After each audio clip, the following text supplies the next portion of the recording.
Halo anak-anak, hari ini kita akan belajar materi tentang media sosial dan dampak penggunaannya. Nah, apakah kalian tahu? Salah satu aplikasi internet yang paling banyak digunakan saat ini adalah media sosial. Aplikasi tersebut telah menjadi bagian dari hidup penggunanya. Jika kamu termasuk pengguna media sosial, kamu dapat melihat bagaimana aplikasi tersebut telah mengubah cara hidup manusia, memengaruhi nilai-nilai yang dianut, serta memberikan dampak positif dan dampak negatif dalam diri pribadi, pengguna, dan juga masyarakat.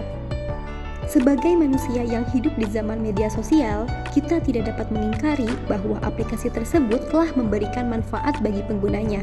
Namun, di balik manfaat tersebut, juga terdapat risiko yang mungkin saja terjadi jika media sosial tidak digunakan dengan bijaksana. Oleh karena itu, dalam subbab ini akan dijelaskan bagaimana media sosial memberikan pengaruh dan manfaat kepada manusia, dampak buruk yang ditimbulkan, dan cara menggunakan media sosial untuk menghindari dampak buruk tersebut. Oleh karena itu, simak baik-baik ya anak-anak. Media sosial atau sosial media dapat didefinisikan sebagai saluran komunikasi kolektif yang dilakukan secara online dan memungkinkan penggunanya untuk saling berinteraksi, berbagi konten, dan berkolaborasi dalam komunitas. Saat ini, ada banyak media sosial yang tersedia di internet seperti Facebook, Instagram, Twitter, YouTube, LinkedIn, dan WhatsApp. Di antara media sosial tersebut, Facebook merupakan media sosial dengan jumlah pengguna terbanyak. Menurut data yang dipublikasikan oleh dreamgrow.com, per bulan Agustus 2018, pengguna Facebook telah mencapai 2,23 miliar. Jumlah pengguna Facebook di Indonesia telah mencapai 130 juta orang per Januari 2019, sehingga menjadikan Facebook sebagai media sosial yang paling digemari di Indonesia. Nah, anak-anak, di antara media sosial yang telah disebutkan, manakah media sosial yang kalian punya? Tulis di kolom komentar ya. Nah, selanjutnya, untuk menjalankan fungsinya sebagai media yang memungkinkan pengguna membagikan sesuatu dan terhubung satu dengan yang lain, pada umumnya media sosial dilengkapi dengan fitur-fitur sebagai berikut. Pertama ialah akun pengguna. Media sosial memberikan fitur kepada pengguna untuk membuat akun sendiri. Oleh karena itu, pengguna perlu memberikan data pribadinya dan melakukan berbagai pengaturan yang diinginkan. Kedua ialah profil pengguna. Dengan fitur profil pengguna, pengguna dapat menampilkan profil dirinya kepada pengguna lain dan menampilkan merek dirinya kepada orang lain. Profil pengguna biasanya menampilkan foto, data pribadi, aktivitas yang disukai, dan lainnya. Ketiga ialah fitur teman-teman, pengikut, grup, hashtag, dan lain-lain. Media sosial mempunyai fitur yang memungkinkan pengguna dapat berhubungan dengan pengguna lain, pengikut, grup, hashtag, dan sebagainya. Hal tersebut menunjukkan ke siapa saja pengguna tersebut terhubung, topik apa yang diminati, siapa yang menjadi pengikutnya, dan sebagainya. Di media sosial Facebook, hubungan dibangun dengan menggunakan istilah pertemanan atau friends. Di Twitter dan Instagram menggunakan istilah pengikut followers, dan sedangkan di YouTube disebut dengan subscribe. Fitur keempat ialah news feeds. News feeds adalah fitur untuk mengatur informasi apa saja yang ingin ditampilkan dan disembunyikan pada pengguna. Beberapa media sosial dilengkapi dengan fitur pintar yang dapat memperkirakan informasi dan iklan yang sesuai untuk ditampilkan kepada seorang pengguna berdasarkan aktivitas pengguna ketika menggunakan media sosial tersebut. Kelima adalah notifikasi. Notifikasi adalah fitur media sosial untuk memberikan peringatan kepada pengguna tentang topik atau postingan yang berhubungan dengan pengguna.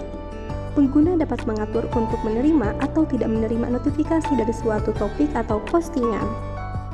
Keenam ialah memperbarui atau memposting informasi. Media sosial biasanya memiliki fitur yang memungkinkan pengguna untuk menampilkan atau memposting sesuatu dalam bentuk teks, foto, video, atau link ke halaman web tertentu. Ketujuh ialah tombol like dan komentar. Media sosial dilengkapi dengan fitur untuk berinteraksi dengan pengguna lain melalui tombol like atau komentar, sehingga setiap pengguna dapat saling berkomunikasi atau berbagi pemikiran. Nah, anak-anak, fitur media sosial yang terakhir ialah review, rating, atau sistem voting.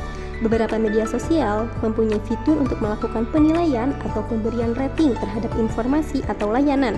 Misalnya, penilaian atau rating terhadap halaman web belanja tertentu.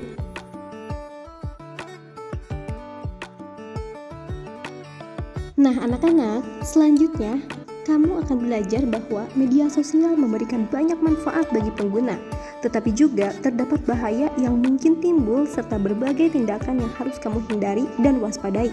Oleh karena itu, kamu perlu mengenali beberapa fitur di media sosial, khususnya Facebook, yang dapat kamu manfaatkan untuk melindungi diri agar tetap dapat menggunakan media sosial dengan nyaman, menyenangkan, dan terhindar dari bahaya.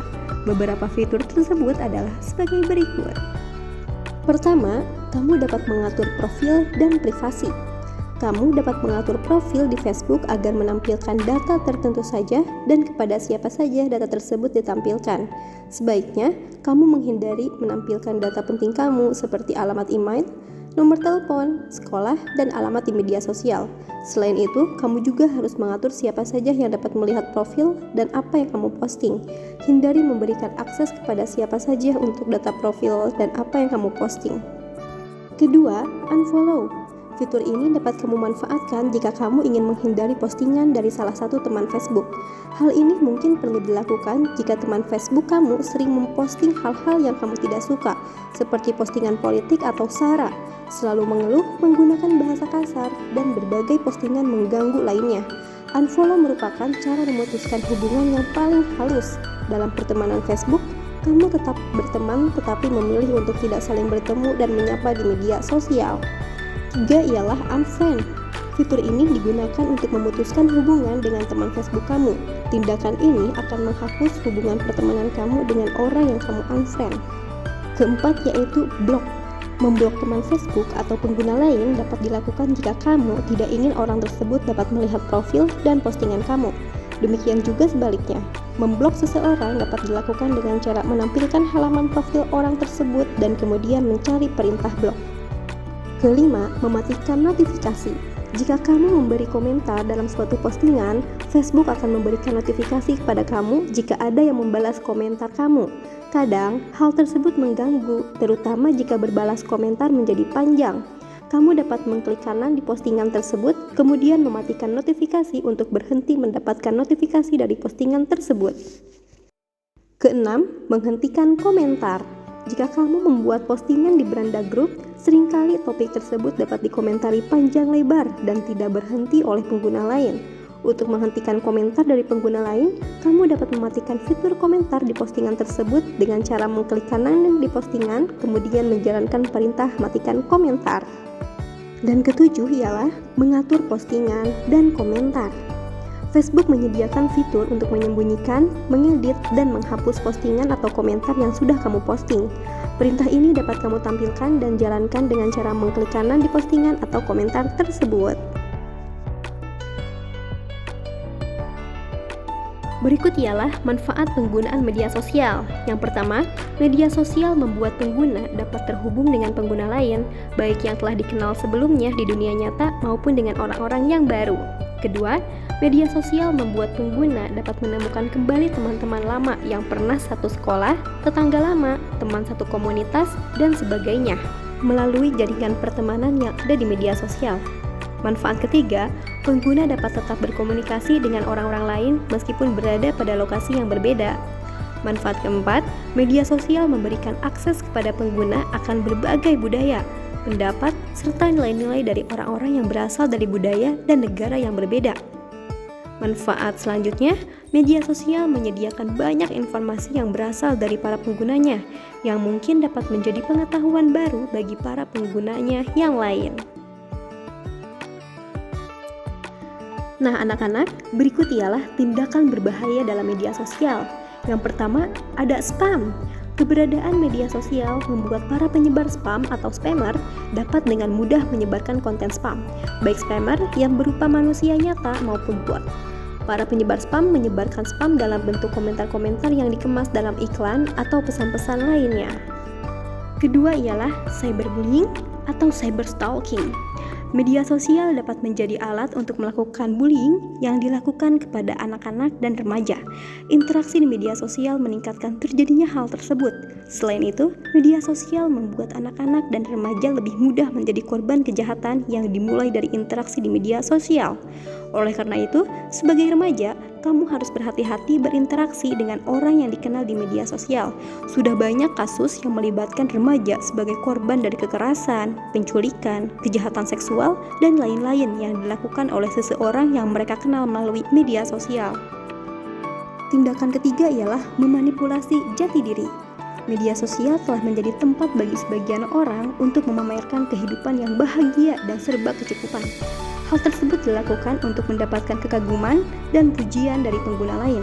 Oleh karena itu, tidak heran jika foto-foto yang paling sering dibagikan di media sosial adalah foto-foto liburan, belanja, dan makanan.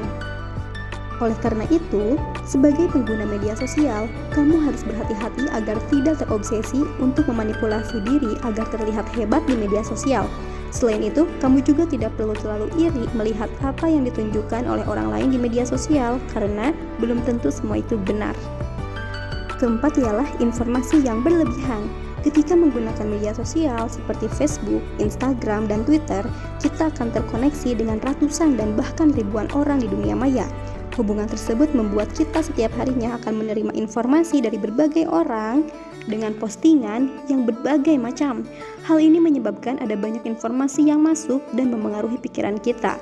Bahkan, seringkali informasi-informasi tersebut menimbulkan emosi negatif seperti marah dan sedih yang dapat menimbulkan stres dan kurang konsentrasi ketika belajar atau bekerja. Oleh karena itu, kamu harus berlaku bijak ketika menggunakan media sosial karena informasi yang begitu banyak dapat menyebabkan efek negatif bagi kamu sebagai pengguna. Lalu ada berita palsu atau hoax. Media sosial menjadi alat yang digunakan oleh orang tertentu untuk menyebarkan berbagai berita palsu. Pelaku membuat berita palsu di halaman web tertentu atau membuat tulisan dengan isi yang tidak benar, kemudian menyebarkannya melalui media sosial. Ketika diposting di media sosial, pengguna media sosial yang tidak berpikir kritis dan mudah terbawa emosi akan memberikan komentar yang bersifat provokasi dan ikut menyebarkannya di media sosial. Sudah banyak kasus yang mengakibatkan terjadi kekacauan di tengah masyarakat, perkelahian antar kelompok, bahkan perang antar negara yang dimulai dari menyebarnya hoax di media sosial. Nah, anak-anak, kita sebagai pengguna, kamu harus bersikap kritis ketika membaca berita atau tulisan yang disebarkan melalui media sosial. Selanjutnya ada privacy atau security. Dalam beberapa hal, media sosial mengharuskan pengguna memberikan berbagai data pribadi yang kemudian dapat dicuri oleh hacker. Hacker dapat menguasai akun pengguna baik karena sistem keamanan media sosial yang kurang baik atau kesalahan yang dilakukan oleh pengguna. Intinya, media sosial yang dapat membuat data pribadi penggunanya jatuh ke tangan orang lain. Selain itu, jika tidak hati-hati, data pribadi tersebut dapat digunakan oleh pelaku untuk melakukan tindakan penipuan yang dapat menimbulkan kerugian pemilik data atau orang-orang di sekitarnya. Tindakan berbahaya selanjutnya adalah penipuan. Banyak kasus penipuan yang terjadi menggunakan media sosial. Pelaku masuk secara ilegal ke akun seseorang, kemudian menggunakan akun tersebut untuk menghubungi teman-teman media sosial pemilik akun tersebut dan meminta bantuan uang dengan alasan berada dalam kondisi kritis dan mendesak. Oleh karena itu, ketika kamu menggunakan media sosial, haruslah berhati-hati terhadap berbagai modus penipuan. Lebih baik tidak memberikan bantuan apapun kepada orang lain sebelum berbicara langsung dengan orang tersebut. Selanjutnya ada pubbing. Pubbing adalah singkatan dari pound-snubbing, yaitu istilah yang digunakan untuk menggambarkan tindakan yang mengabaikan lingkungan dengan memfokuskan diri pada telepon. Gejala ini banyak kita temui ketika ada sekumpulan orang yang duduk bersama di restoran atau kafe, tetapi masing-masing sibuk dengan smartphone-nya dan mengabaikan orang di sekelilingnya. Nah, anak-anak, sebagai pengguna media sosial, kita harus belajar untuk membagi waktu dan membatasi diri kapan harus memberi perhatian pada dunia nyata dan kapan bermain media sosial. Tindakan berbahaya dalam media sosial selanjutnya ialah kecanduan dan gangguan kesehatan. Media sosial dapat menimbulkan kecanduan pada penggunanya. Kecanduan media sosial menyebabkan pengguna sulit diajak berkomunikasi, gampang emosi, dan perhatian selalu pada gadgetnya. Pengguna yang kecanduan akan menghabiskan waktu lebih banyak untuk bermain media sosial. Perilaku menggunakan media sosial secara berlebihan dapat mengakibatkan gangguan kesehatan karena kurang bergerak, istirahat tidak teratur, dan gangguan tidur. Penggunaan media sosial sebelum tidur dapat menyebabkan gangguan insomnia. Oleh karena itu, sebagai pengguna media sosial harus dapat menggunakan media sosial secara bijak dan mengatur waktu dengan baik. Selanjutnya ialah ujaran kebencian. Media sosial dapat menjadi tempat untuk menampilkan apa saja seperti ide, informasi, pemikiran, dan emosi. Terkadang, apa yang disampaikan di media sosial didasari oleh emosi yang kurang terkontrol. Akibatnya, media sosial menjadi tempat untuk menyampaikan ujaran kekesalan, bahkan kebencian kepada seseorang, lembaga, atau kelompok tertentu. Padahal, pelaku ujaran kebencian terhadap atau ditujukan kepada individu tertentu, organisasi, lembaga, penjabat negara maupun suku, agama, ras, dan antar golongan atau SARA dapat dikenai hukuman kurungan dan denda. Tindakan bahaya media sosial selanjutnya ialah mengancam presiden atau wakil presiden.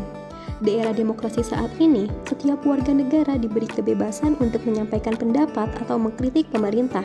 Namun, beberapa orang menganggap kebebasan tersebut sebagai izin untuk menghina bahkan mengancam kepala negara. Media sosial dijadikan sebagai wahana untuk menyampaikan ancaman kepada presiden atau wakil presiden. Pelaku pengancaman presiden atau wakil presiden dapat dikenakan tuntutan telah melakukan tindakan makar dan dapat diancam hukuman sampai 20 tahun penjara menurut Kitab Undang-Undang Hukum Pidana atau KUHP pasal 104. Selanjutnya ialah konten negatif. Media sosial digunakan untuk menyebarkan atau membagikan konten negatif seperti konten perjudian dan konten yang berbau asusila atau pornografi. Membagikan konten negatif tersebut dilakukan pelaku dengan membagikan link dengan narasi yang membuat pembaca menjadi penasaran dan tidak curiga. Jika diklik, link tersebut akan membawa kita ke halaman web dengan konten negatif. Meskipun bukan sebagai pelaku yang membagikan, sebagai pengguna, kita tetap harus dapat melindungi diri dari konten negatif tersebut. Salah satu caranya adalah tidak mengklik link mencurigakan yang dibagikan oleh orang lain. Selanjutnya adalah penghinaan dan pencemaran nama baik. Penghinaan atau pencemaran nama baik orang lain mungkin kita lakukan, baik disengaja dan tidak disengaja. Ada anggapan bahwa melakukan pencemaran nama baik di media sosial lebih tidak memberikan dampak karena tidak diucapkan secara langsung dan tidak ada yang mendengar secara langsung. Namun, ternyata tidak demikian. Pencemaran nama baik dan penghinaan di media sosial justru memberikan dampak yang lebih besar karena dapat dibaca oleh banyak orang dan menyebar dengan lebih cepat. Selain itu, tulisan tersebut akan tetap ada dalam jangka waktu yang lebih lama. Oleh karena itu, tindakan menghina dan mencemarkan nama baik seseorang di media sosial harus dihindari. Selain karena norma-norma peradaban yang berlaku, tindakan tersebut juga dapat dikenakan hukuman sampai 4 tahun dan denda sampai 750 juta rupiah. Tindakan bahaya media sosial yang terakhir ialah pemerasan dan pengancaman. Tindakan tersebut dapat dikenakan hukuman pidana dengan ancaman hukuman sampai 6 tahun dan denda sampai 1 miliar rupiah. Mengingat ada banyak tindakan dan bahaya yang harus dihindari oleh pengguna media sosial tersebut, sebagai pengguna, kamu harus berhati-hati ketika menggunakan media sosial, sehingga tidak menjadi pelaku ataupun korban dari berbagai tindakan bahaya tersebut.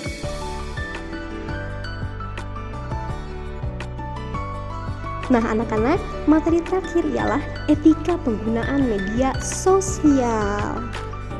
Hal ini ditujukan agar kamu terhindar dari dampak buruk yang mungkin timbul dan terhindar dari tuntutan hukum. Yang pertama, menjaga privasi pribadi dan orang lain. Kedua, hati-hati memposting sesuatu. Ketiga, memberi komentar yang wajar dan tidak menyerang pribadi. Keempat, menggunakan bahasa yang baik. Kelima, tidak memposting konten negatif. Keenam, menghargai karya orang lain. Ketujuh, tidak membagikan berita palsu atau hoax. Dan yang kedelapan ialah menggunakan etika komunikasi yang baik.